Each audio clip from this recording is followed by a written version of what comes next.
İlim adamlarına başsağlığı diliyorum. Cenab-ı Hak Abdülkerim Hoca'ya rahmet eylesin.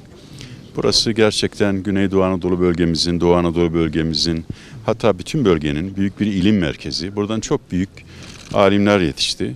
O da talebe yetiştiriyordu. Bir taraftan da iki insan arasında arabuluculuk yaparken hayatını kaybetti. Sulh uğruna canını verdi.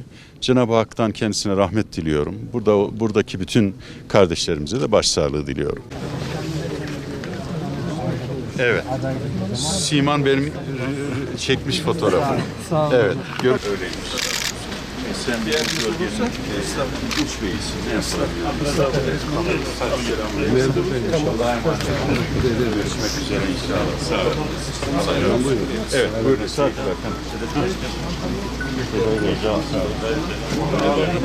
Evet. Eyvallah. Eyvallah. Sağ ol. Çok teşekkür ederim.